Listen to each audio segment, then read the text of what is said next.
예수님이 이 땅에 오신 것을 기념하는 무슨 절이죠? 말하자면 예수님께서 이 땅에 탄생하신 것을 기념하는 날인데요.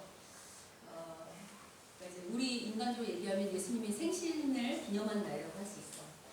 우리가 몇 번 말씀드렸지만 그러면 예수님이 탄생하신 날은 바로 12월 25일, 24일 밤입니까? 아니라고 말씀드렸어요. 예수님이 언제 오셨는지는 성경이 그 날짜를 정확하게 말하고 있지 않아요. 왜냐하면 성경의 관심은 예수님이 이 땅에 오신 날짜에 관심 있는 게 아니고 무엇에 관심이 있을까요? 그렇죠. 예수님께서 이 땅에 왜 오셨는지, 오신 목적에 관심이 있습니다. 그러면 이렇게 질문할 수 있어요. 목사님, 그러면 12월 25일이 성탄절, 그러니까 예수님의 실제 탄생한 날이 아니라고 말씀하시면서 그러면 왜 우리는 12월 25일을 성탄절 예배로 드립니까? 이 예배는 어떻게 유래되었습니까? 라고 질문할 수 있겠죠? 제가 작년에도 잠깐 설명드렸는데요. 이 성탄절을 왜 12월 25일에 드리는가? 그 유래를 살펴보면 고대 이제 율리우스역, 로마의 율리우스역이라는 게 있어요. 그게 이제 양력 달력인데 거기에 따르면 12월 25일이 그 로마에서는 어떤 날이냐면 혹시 동지 아세요? 동지가 무슨 날이죠? 뭐가 제일 긴 날? 그렇지. 밤이 가장 긴 날이에요. 근데 이제 이럴 때 이 사람들은 어떻게 생각했냐면 로마는 이제 태양신을 아주 이제 또 하나의 신으로 섬겼는데 이 밤이 아주 긴 이 이유는 그 태양신이 이제 태어나기 위해서 밤이 아주 길었다고 생각하는 거예요. 그래서 12월 25일을 누구의 기념으로 여기냐면 그 태양신이 이 땅에 태어난, 그래서 그 태양신을 기념하기 위해서 12월 25일을 예배로, 하나의 제사로 드렸었어요. 그러니까 바로 이제 이거를 누가 공식하게 예배로, 그러니까 제사로 했냐면 로마 황제 그 아우렐리우스라는 사람이 있거든요. 그 사람이 AD 274년에 단순히 제사를 목적으로가 아니라, 여러분 그거 아시죠? 왕들은 어떤 그 절기나 제사를 할 때 국민의 화합을 이렇게 도모하는 거잖아요. 그럼 거기에 반드시 뭐가 들어가 있을까요?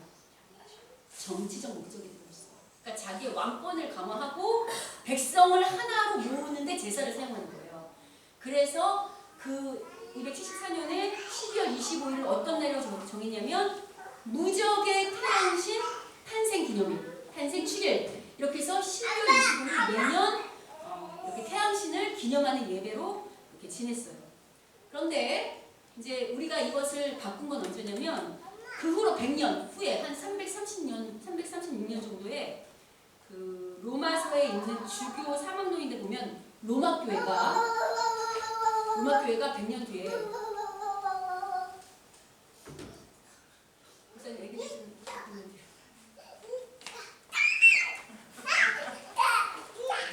노는 건 좋은데 우리 뒤에서 100년 뒤에 그 336년 후에 그 12월 25일을 어떻게 지냈냐면 저번에는 태양신을 기념했잖아요. 근데 이 기독교인들이 깨달은 거예요. 우리의 진짜 주인은 태양신이 아니다. 왜냐면 태양신을 주로 섬긴 거니까. 그럼 제가 여러 번 설명드렸지만 이 신약에서 예수님을 주로 말하는 것은 주를 누구로 말하는 거라고 했어요? 자기들 황제 혹은 신을 말하는 거랬죠. 그래서 신약의 복음서 저자들이 아니야, 진짜 주는 황제나 너희들이 섬기는 신이 아니고 이방신이 아니고 우리 예수님이 진짜 주야. 그래서 주님을 쓴 거라고요. 똑같이 우리의 진짜 주님은, 우리의 진짜 주인은 태양신이 아니고 누구라고? 예수 그리스도라고 선포하는 것으로 그 예배 25일날 태양신을 섬기는 예배를 예수님을 오심을, 그러니까 예수님을 기념하는 날로 바꿔서 그때부터 여지까지 12월 25일을 예수님의 성탄 기념일로 지내는 겁니다. 그러니까 이 성탄 기념일은 어떤 고백이 이미 잠재되어 있는가? 우리의 진짜 주는 이 땅의 모든 이방신이 아니고 누구라고요? 오직 예수 그리스도 한 분이다 라는 것이 오늘 이 성탄 예배를 드리는 우리의 선포요, 사단에게 하는 선포예요. 세상에 하는 선포. 이럴 땐 우리가 아멘하고 좀 힘차게 나와요. 그리고 12월 25일이 예수만이 우리의 주님이시다 라고 세상에 선포하는 것이고 사단에 선포하는 그런 날이라는 것입니다. 아멘. 아멘.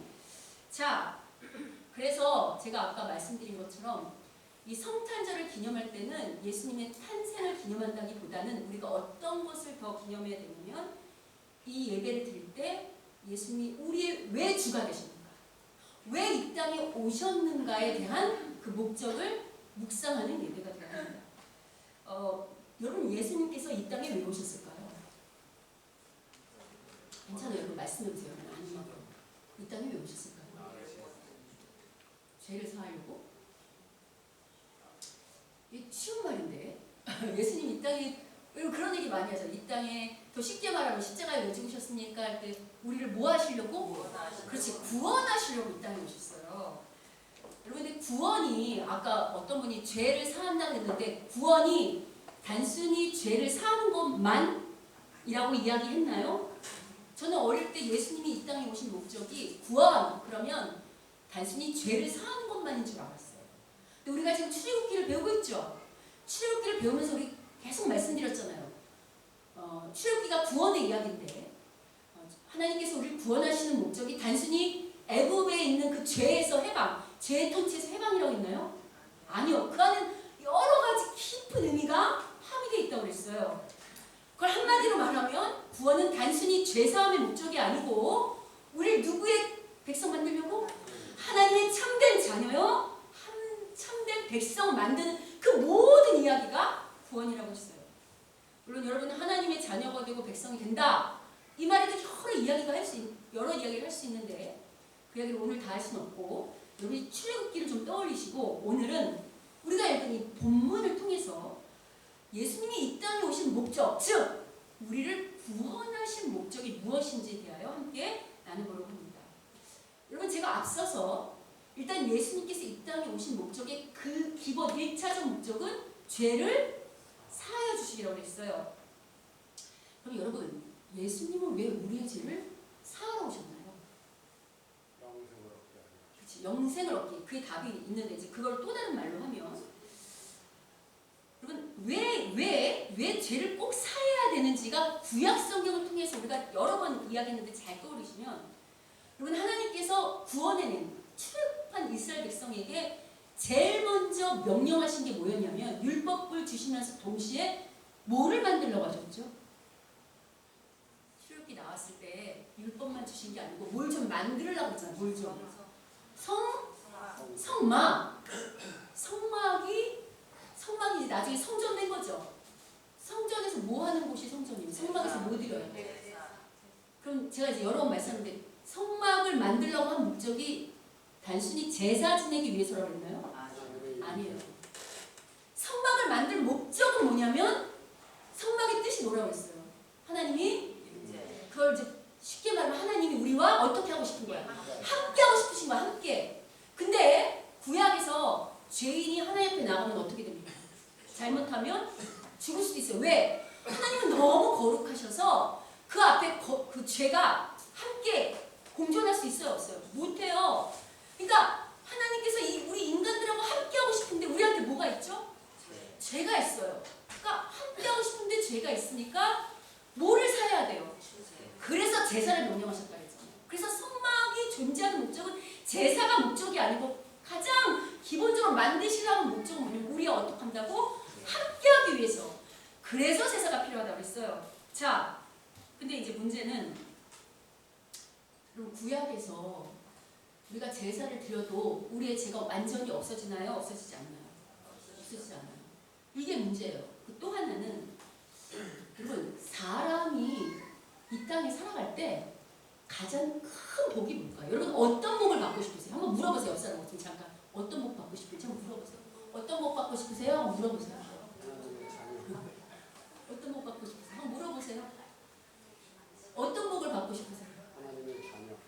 역시 여러분 실은 사람이 받을 수 있는 가장 큰 복 이럴 때 하나님을 모르는 사람은 뭐 여러 얘기를 할 거예요. 부자 되는 거, 건강한 거, 자녀들 되는 거. 근데 여러분 그 사람들이 잘 몰라서 그러는데 사람에게 가장 큰 복은 뭔지 아세요? 누가 함께 하시는 걸까요? 그렇죠. 전능하신 하나님이 누가? 나와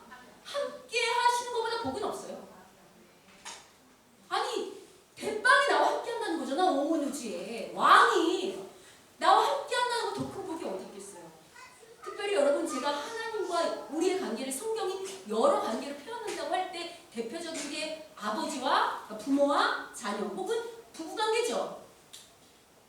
여러분 정말 사랑하는 부모와 자식, 정말 사랑하는 부부는 늘 어떻게 하기를 원할까요? 늘 함께 하기를 원해요. 더구나 나와 함께하는 부모가, 나와 함께하는 내 남편과 아내가 나를 든든히 내 모든 걸 책임질 수 있는 사람이라면 이거보다 더한 복이 어디 있겠어요? 그렇죠? 아멘. 우리의 창조주신 하나님도 동일해요. 하나님 우리의 부모님, 아버지시라랬죠. 아버지신 하나님은 늘 우리가 어떻게 하고 싶으실까요? 함께 하고 싶으세요. 그런데 앞서 말씀드린 것처럼 구약의 제사 불완전하고 이 죄가 하나님과 늘 함께 하는데 걸림돌이 되는 거예요. 그래서 이 죄의 문제를 없애야 하나님 늘 아까 우리 장로님 말씀하신 것처럼 영원토록 영생토록 우리와 함께 하실 수 있잖아요. 아멘. 그래서 보다 못한 예수님께서, 하나님께서 친히 당신의 아들이시는 예수님을 이 땅에 보내셔서 그 죄를 사함으로 오늘 우리가 어떻게 하고 싶다고요? 함께 하고 싶다고요. 이게 제 얘기가 아니고 오늘 본문이 말하는 거예요. 그래서 여러분 오늘 본문에서 예수님의 이름을 정하는데 그 이름을 뭐라고 말합니까? 임마누엘. 임마누엘의 뜻이 뭐라고 말하죠? 하나님이 우리와 함께 하신다. 마태는 지금 시작부터 죄인인 우리가 절대로 하나님과 함께 할 수 없는데 하나님이 친히 이 땅에 죄를 사하시고 말미암아 왜 죄를 사하셨는가? 우리와 어떻게 하시려고? 함께 하시려고. 이보다 큰 복이 없다. 그래서 예수님이 오셨다 라고 시작부터 선언하고 있는 거예요. 자, 그러면 예수님이 우리와 함께 한다는 건 하나님께서 우리와 함께 한다는 거랑 같은 얘기죠. 그러면 하나님께서 우리와 함께 한다는 건 무슨 뜻일까요? 그냥 옆에 가만히 이렇게 그냥 늘 이렇게 같이 계시기만 한다는 걸까요? 하나님이 함께 한다는 건 뭘까요?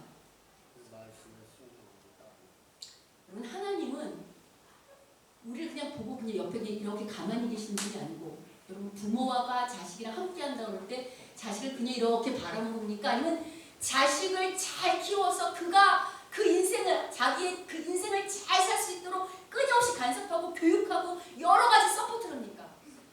네, 키워내죠. 예수님 즉 하나님이 함께 하신다는 것은 우리 인생에 동참하신다는 거예요. 간섭하시고 돌보시고 책임지시고 여러 가지로 함께 하신다는 그 의미가 포함되어 있는데 이 이야기를 신약이 여러 말을 하는데 오늘 마태는 어떻게 하는 줄 아세요? 마태복음에서는 예수님께서 우리와 함께 하신 것을 세 가지로 정리해요.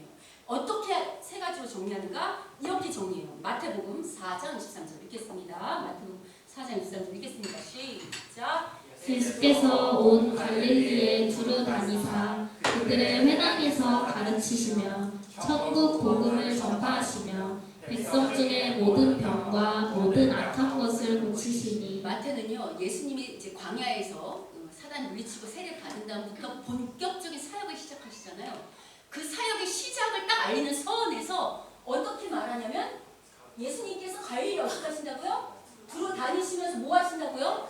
가르치시고 그 다음 뭐 하세요? 천국 복음을 어떻게 해요? 전파하시고 그 다음에 모든 병과 악한 것을 어떻게 해요? 고치셔요. 그래서 이걸 세 가지 정리하면 다음과 같아요. 다음 어떻게 하냐면 가르치시고 천국 복음을 전하시고 병과 악한 것을 고치신다는 거예요. 이 얘기 무슨 얘기인가? 여러분 하나님 예수님께서 이 땅에 와서 우리한테 가르치신다는 건 뭘 가르치셨을까요? 뭘 가르치셨을까요? 하나님의 나라. 하나님 나라가 어떻게 이 땅에 세워지는 하나님의 꿈이 무엇이었는지, 하나님 나라가 어떻게 시작되었고 어떻게 진행되고 어떻게 완성될 것인지, 그리고 그 하나님 나라를 시작하신 하나님이 어떤 분이신지, 그 나라의 말씀이, 그 나라의 복음이, 그 나라의 법이, 그 나라 백성이 지켜야 될 도리가 무엇인지 이걸 끊임없이 가르치셨어요. 왜? 죄에 빠진 우리들은 죄에 사로잡혀서 세상적인 가치관으로 몰려 있거든요. 그걸 깨트리셔야겠어요. 하나님 나라 백성으로 새롭게 그 방법을 배워야죠. 그래서 제가 이런 말씀 드렸잖아요. 예수님 믿는 일 중에 가장 중요한 게 뭐라고 했죠? 여러분 예수님 믿는 것 중에 가장 중요한 거 믿음, 소망, 사랑 이런 거라고 그랬나요? 뭐라고 그랬죠? 하나님을 아는 거. 하나님을 아는 거. 알아야 아는 만큼 믿을 수 있고 아는 만큼 사랑할 수 있고 아는 만큼 소망할 수 있다 그랬죠. 그래서 이런 말씀 드렸죠. 예수 믿는 일은 공부하는 일이다. 마치 우리 아이들이 초중고를 나오는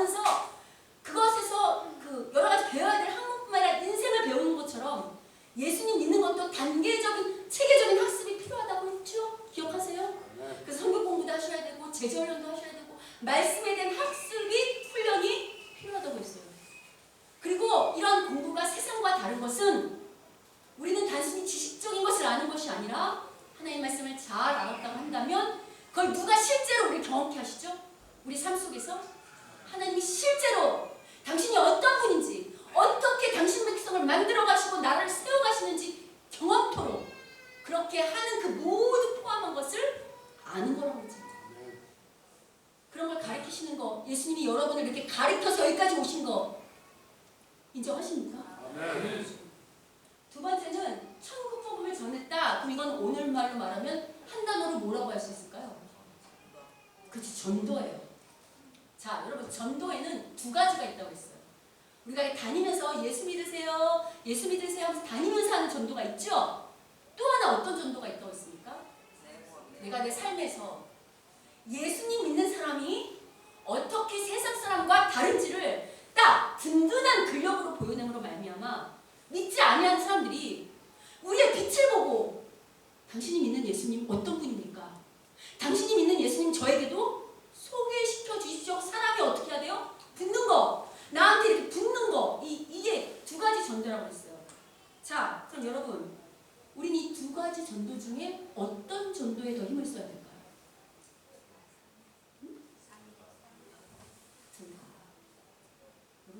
계속 말씀드리지만 신앙은 균형이라고 했어요. 균형. 나가는 전도도 반드시 해야 되고 내 삶에서 주님을 믿는 그 하나님의 역사가 어떤 건지를 보여내는 순종하는 삶이 어떻게 다른지를 보여내는 이 두 가지 전도가 같이 돼야 돼요. 우리 그렇게 다 하고 있나요? 여러분 예수님 그렇게 하셨죠. 아까 보면 갈릴리를 두루 다니사 갈릴리뿐만 아니라 유대 땅 전 지역을 다니시고 때로는 이방의 사마리아 지역이라든지 그 예루살렘이 아닌 그런 여러 지역을 다니시면서 복음을 증거하셨죠. 하나님 나라 복음을 전파할 뿐만 아니라 당신이 친히 어떻게 했죠? 당신이 하나님의 아들로서 하나님 믿는 100% 사람으로서 그 하나님의 자녀로서 어떻게 죽기까지 순종해야 되는지를 친히 본을 삶 속에서 보여내셨어요. 그러니까 예수님이 이 두 가지 전도 천국 복음을 전하는 이 두 가지를 다 하신 걸 보이십니까? 아멘이죠. 뿐만 아니에요. 세 번째, 병과 약한 것을 고쳤다. 이건 무슨 일인가? 여기서 여기 악한 것을 고쳤다는데 지금 잘못 써있는데 병과 악한 것을 고쳤다는 것은 여러분 우리가 우리의 삶 속에서 해결할 수 있는 문제들이 있어요 없어요? 우리 힘으로 안 되는 문제 있죠? 우리의 눈물과 한숨 우리 힘으로 할 수 없는 거 있죠? 그걸 누가 하신다는 거예요? 하나님께서 하신다는 거예요. 그러니까 이럴 때는 100% 신성으로 초자연적인 기적으로 하나님이 친히 우리를 돌보시는 것처럼 어떻게 우리를 돌보시고 책임지시는 일을 직접 보여주셨다는 거예요. 뿐만 아니라 악을 제거했다는 건 우리 죄를 사셨다는 거죠. 그러니까 악과 싸워서 승리하셨다는 거잖아요. 이거 누구만 할 수 있어요? 하나님만 하실 수 있어요. 그러니까 하나님이 함께 하시는 사람은 하나님이 돌보시기 때문에 눈물 나는 거 없고 한숨 나는 거 없고 병 나는 거 없고 악이 없는 그런 삶이 될 거라고 그런 복된 삶이 될 거라고 이렇게 추상적으로 하늘에서만 말씀하시는 것이 아니고 이 땅에 친히 오셔서 우리 삶 속에서 정말 보이는 이 삶 속에서 간섭하심을 실제로 보여주셨다는 거. 그럼 이보다 더 함께 하심의 것에 대해서 정리가 잘 돼 있고 이보다 더 큰 복이 어디 있겠습니까? 아멘이죠? 그래서 여러분 실제로 마태는 이 세 가지 사역을 예수님이 어떻게 함께 하셨는지를 마태복음에서 4장 이후부터 조금 다 보여줘요. 세밀하게. 그래서 여러분 4장 뒤에 마태복음 5장, 6장, 7장에 나오는 게 뭔 줄 아세요? 산상수훈이잖아. 산상수는 뭐 하는 거예요? 복음을 어떻게 하는 말씀을 가르치는 거. 그리고 뒤에 보시면 8장, 9장 이 뒤에 보시면요. 예수님께서 사람들을 두루두루 찾아다니면서 천국 복음 증거할 뿐만 아니라 나병한 자, 백부장이 하인, 베드로의 장모, 귀신 들린 자, 중풍병자, 죄를 사하는 것 이런 사역을 친히 하시는 것을 보여준다고. 그래서 여러분 잘 보시면 예수님께서 지금 이 땅에 우리와 함께하고 오신 목적이 우리의 죄를 사하실 뿐만 아니라 그걸 사함으로 하나님과 함께해서 정말 하나님의 말씀을 잘 배우고 하나님의 백성으로 변하고 하나님의 돌봄을 잇는 그런 복된 백성이 되게 하기 위하신 것을 마태가 설명하는 거 이제 보이시나요? 아멘이죠. 그래서 여러분 마태는요 이런 예수님의 세 가지 사역을 마무리하는 9장에서 뭐라고 말하는가? 이렇게 말해요. 9장 35절 함께 읽겠습니다. 마태복음 9장 35절 읽겠습니다. 시작. 예수께서 모든 도시와 마을에 두루 다니사 그들의 회당에서 가르치시며 천국 복음을 전파하시며 모든 병과 모든 악한 것을 고치시니라. 아까 시작하고 끝이 똑같은 거 보이세요? 다니시고 가르치시고 전파하시고 고치시는 거 보이십니까? 그러니까 하나님이 어떻게 우리와 함께하는지를 마태가 아주 세세하게 이야기하면서 4장과 9장 이렇게 이거 이제 샌드위치 구조라고 하는데요. 이 안에 다 이야기를 하고 있는 거예요. 자, 그럼 여러분 예수님께서 이 땅에 오신 목적이 우리와 함께하러 오셨고 우리를 가르치시고 하나님을 전파하시고 우리를 돌보러 오셨다라고 이제 이렇게 목적이라고 하는데 자, 그럼 이렇게 질문해 볼게요. 그럼 그렇게 우리와 함께 하시러 오신 예수님께서 이 땅에서 천년 만년 우리와 함께 하십니까? 아니에요. 예수님이 십자가에 돌아가셨어요. 그러면 예수님이 더 이상 우리와 함께 하시지 않나요? 아니죠. 비록 육신으로 오신 예수님은 이 땅을 떠나셨지만 대신 우리에게 무엇을 주셨죠? 성령 하나님을 선물로 주셨습니다. 따라서 이제 우리 안에 누가 있을까요? 누가 계십니까? 예, 우리의 주 되신 예수님께서, 우리의 주 되신 하나님께서, 우리의 주 되신 성령 하나님께서 우리와 늘 어떻게 하십니까? 함께 하십니다. 자, 그러면 예수님께서 비록 이 땅을 떠나셨지만 예수님의 이 땅에 오신 목적은 이제 누구를 통해서 끊임없이 이루어질까요? 성령 하나님. 그러면 성령 하나님 누구 안에 계셔요? 내 안에. 그럼 누구를 통해서 이루어지는 거예요? 나를 통해서. 나를 통해서 이제 예수님이 이 땅에 오신 목적이 어떻게 해야 돼요? 드러나야 돼요. 그래서 여러분 안에 성령님이 다 계십니까? 정말 계세요? 여러분 늘 장담할 수 없는 게 성경에서 뭐라고 하냐면 성령을 근심케 하지 말고 또 성령을 어떻게 하지 말라고요? 소멸치 말라. 그 말은 무슨 말인가? 성령님이 우리 안에서 어떻게 하실 수도 있다는 거예요. 소멸될 수도 있다는 거예요. 함께하지 않을 수도 있다는 거예요. 그럼 우리가 예수님이 이 땅에 오셔서 성령님을 주시고 그 주신 성령님이 우리가 늘 함께 하려면 우리가 누구의 마음과 딱 맞는 삶을 살아야 될까요? 성령님이 마음과 딱 맞아야 성령님이 안 떠나실 거 아니에요. 그러면 성령님이 우리의 삶에 들어오셨다고 한다면 우리의 삶의 목적도 세상 사람하고 똑같을까요? 달라질까요? 다르죠. 우리의 인생의 목적이 누구의 목적과 똑같아질까요? 내 안에 계신 예수님의 인생의 목적과 똑같아지겠죠. 자, 그럼 우리의 인생의 목적이 어떻게 바뀌어야 되는가? 이렇게 바뀌어야 합니다. 그 다음 어떻게 바뀌어야 돼요? 가르치고 예수님이 하신 것처럼 천국 복음을 두루두루 전해야 하며 병과 악한 것을 고치는 그 사역이, 그 사명이 우리 가운데 일어나야 그게 여러분 안에 정말 성령이 함께 하신다는 증거가 됩니다. 어떠세요, 여러분? 여러분은 지금 이 인생의 목적이, 인생의 방향이, 인생의 목표가 하나님을 증거하고 하나님의 말씀을 선포하고 하나님의 말씀을 가르치며 그리고 내 삶이 변해서 나를 봄으로 나의 가치관이 달라졌고 나의 삶의 방식이 달라졌고 나의 모든 것이 달라서 정말 예수님하고 똑같이 정말 하나님 말씀을 가르치고 천국 복음을 전도하며 증거하며 그리고 우리 삶 속에서 우리가 정말 하나님 앞에 기적을 베풀어 달라고 그런 약한 자를 돌보겠다고 다짐하면 그런 역사가 일어날 거 아니에요? 그런 능력이 나타나고 있습니까? 그래서 여러분 예수님께서 이 마태복음 마지막에 제자들에게 뭐라고 말씀하시는 줄 아세요? 이렇게 말씀하세요. 마태복음 28장 18절부터 20절 같이 읽겠습니다. 시작. 예수께서 나와 말씀하여 이르시되 하늘과 땅의 모든 권세를 내게 주셨으니 그러므로 너희는 가서 모든 민족을 제자로 삼아 아버지와 아들과 성령의 이름으로 세례를 베풀고 내가 너희에게 분부한 모든 것을 가르쳐 지키게 하라. 이게 지금 예수님이 승천하시면서 제자들에게 마지막 당부하신 거예요. 잘 보시면 내가 모든 권세를 너한테 주었으니까 하나님이 하신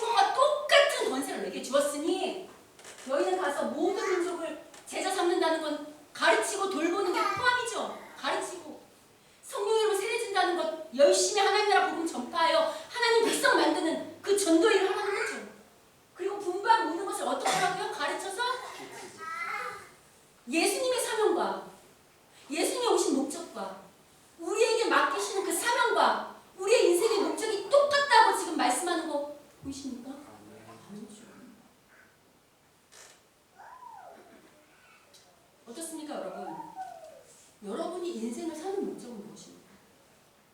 여러분, 노아 홍수 때 망했을 때 뭐라고 말했냐면 그 노아 당시 사람들은 먹고 마시고 시집가고 장가가는 데만 관심이 있어서 망했다고 말해요. 그래서 홍수입니다. 베드로가 똑같이 말합니다. 오늘날도 먹고 마시고 시집가고 장가가는 데만 관심 있는 사람들은 똑같은 심판을 받을 겁니다. 자, 어떠세요, 여러분?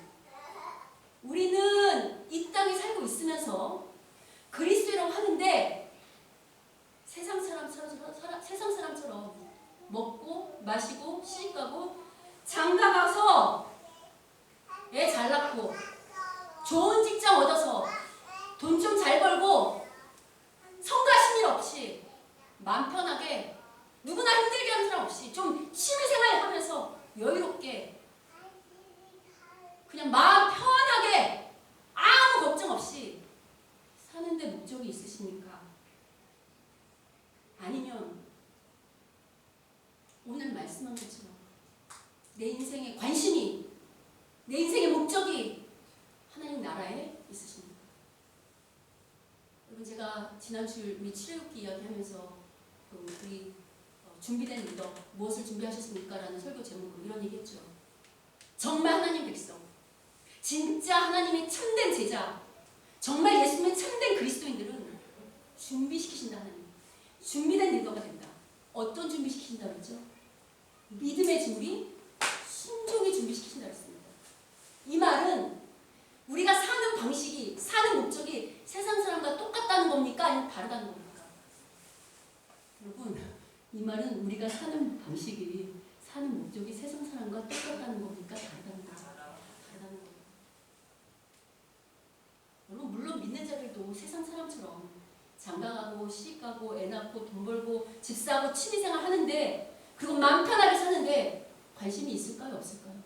있습니다. 그게 나쁘다는 거예요. 그러나 그걸 등한시하는 게 안 돼. 우리의 우선순위, 우리의 목표, 우리의 초점은 그런데 머물러서는 안 된다고 이 성경이 우리에게 말하는 것입니다. 그리고 또 세상 사람들은요, 어디에 관심이 있냐면 자기네 집 세우는 거, 자기 속상하지 않은 거, 자기 힘들지 않은 거, 자기 고단하지 않은 것에만 관심이 있습니다. 거기 조금 더 나가면 뭐 구제 사업하는 정도라고 할까요? 여러분, 우리 믿는 우리들도 이렇게 마음 편하게 힘들지 않게 살고 싶은 소망이 있을까요? 없을까요? 있죠.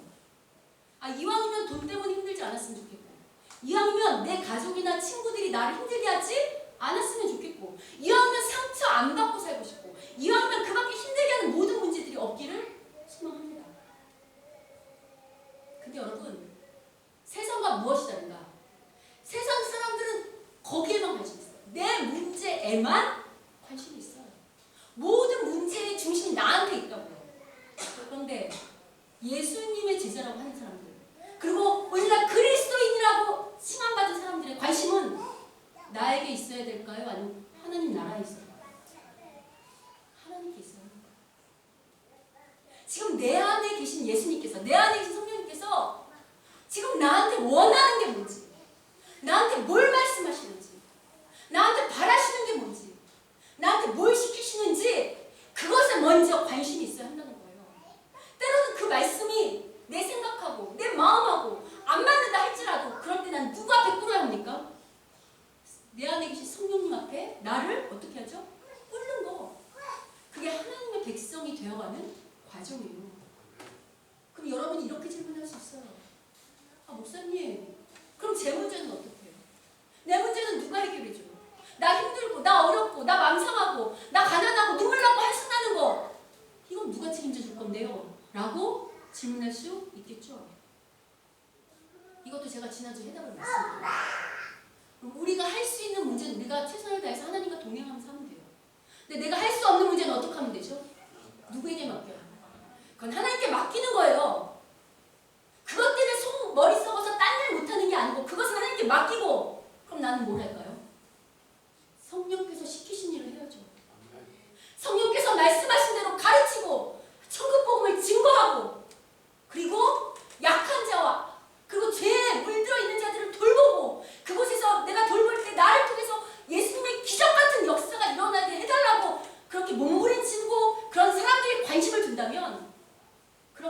1년만 살아보세요.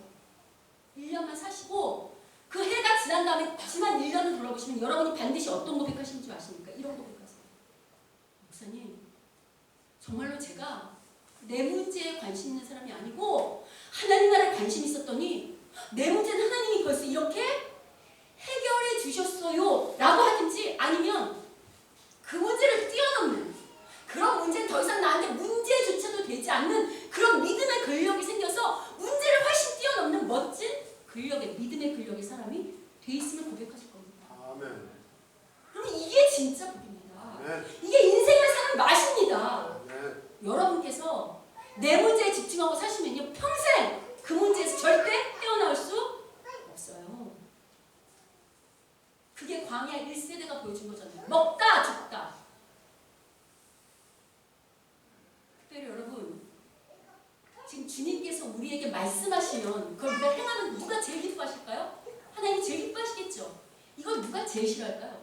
하나님 기뻐하시는 사단. 그 사단은 어떤 영이라고 했습니까? 하나님과 우리 관계를 깨는. 그럼 사단은 우리를 어떻게 관계를 깨는 줄 아세요? 교회 나오지 말라고 하지 않아요. 예배 잘 드리라고 해요. 봉사 열심히 하라고 한다고요. 근데 어떻게 하는 줄 아세요? 우리의 관심이 교회는 다니고 봉사하되 너의 평상시의 삶의 관심이 하나님께 있지 말고 네 문제에 있으라고 자꾸 우리 마음을 나에게 집중시키는 거예요. 왜요?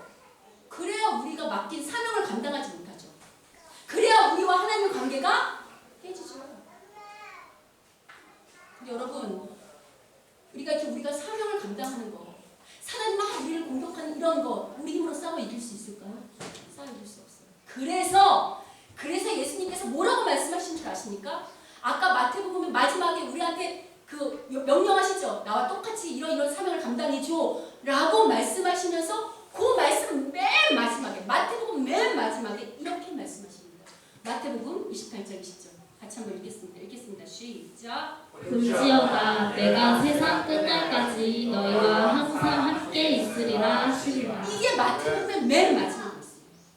지금 마태복음은요, 시작부터 끝까지 처음 시작을 하나님이 함께 하신다. 마지막도 주님이 우리와 함께 하신다. 왜요? 아직 죄의 권세가 있는 이 땅에서 우리의 연약함을 아시는 주님께서 걱정하지 마라. 내가 너와 함께하면 내가 능력을 부어줄 터이니 너희는 다른 데 관심 갖지 말고 나와 똑같은 이 사명에 너희 인생을 드려라. 그럼 너의 인생을 누가 책임진다? 내가 책임진다. 라고 말씀하는 거예요. 어떻습니까, 여러분? 우리 삶의 목적은, 우리 하루하루 삶의 목표는 이 예수님이 오신 목적과 딱 일치하고 있습니까? 우리의 관심은 지금 내 안에서 역사하시는, 나와 함께 하시는 이 성령님의, 이 예수님의 관심과 딱 일치하고 있습니까? 지금 나의 마음은, 나의 감정과 기분과 내 모든 생각과 뜻은 지금 나와 함께 하시고 계시는 이 예수님의 마음과 딱 하나이십니까? 여러분, 오늘은 예수님께서 이 땅에 오시면 아주 기뻐하며 찬양하는 그런 날입니다. 그런데 여러분, 예수님께서 이 땅에 오심을 기뻐한다는 것은 그냥 우리가 오늘 감정적으로, 기분으로 확 좋아서 찬양 이런 걸 말하는 것이 아닙니다. 예수님께서 이 땅에 오심을 기뻐한다는 참된 예배의 정의는 잘 안 되는 나를 죽여가면서 이 하나님 나라를 위해서 이 성령님이 좋아하시는, 나와 함께 하시는 이 성령님의 마음과 하나로 맞추고 인생의 목적과 목표를 하나로 맞추는데 나아가는 인생, 그렇게 살려고 애쓰고 몸부림치는 그런 인생, 그게 진짜 예수님의 오심을 기뻐하는 예배요, 감사하고 찬양하는 예배인 것입니다. 아멘. 여러분, 이러려면요, 우리가 어린아이 신앙에서 벗어나야 돼요. 애들은 관심이 누구한테밖에 없죠? 나한테밖에 없어. 나만 봐라 그래. 나만 보라고. 나만 한다고. 그러나 아이가 어른이 되고 크면 부모도 돌아보고 사회의 일원이 돼서 공헌하잖아요. 우리도 언제까지 나 하실 겁니까? 하나님께서 여러분을 키워내시는 것은 예수님처럼 키워서 하나님을 공헌하는, 뭐 큰일 내년이에요. 우리에게 주신 목적대로 말씀하시듯 순종하면 어느새 우리가 그 위치에 가 있어요. 그럼 우리 교회도 좀 그런 교회 해야 되지 않겠습니까? 아멘. 언제까지 우리 교회 할 겁니까? 우리 교회는 이 하나님 나라 전체 교회 하나로 같이서 함께하는 날 동참하는 사역을 감당하는 교회입니다. 아멘. 그래서 여러분 내년에는 우리의 마음을 더 넓히셔야 돼요. 관심을 더 넓히셔야 돼요. 우리보다 더 어렵고 우리의 도움이 필요한 교회와 사람들에게 우리의 것을 마음껏 그것의 말씀도 가르치고 천국복음도 증거할 뿐만 아니라 약하고 악한 것을 고쳐내는 일에 우리 교회가 쓰임받게 해달라고 기도하셔야 합니다. 아멘. 그리고 그 일에 동참하셔야 합니다. 우리 옆 사람과 이렇게 인사했으면 좋겠습니다. 나 하는 어린 신앙에서 벗어납시다. 나와 함께 하시는 예수님께서 시키시는 대로 삽시다. 내 문제는 하나님께 맡기고 내게 주신 사명을 완수하는 사람이 됩시다.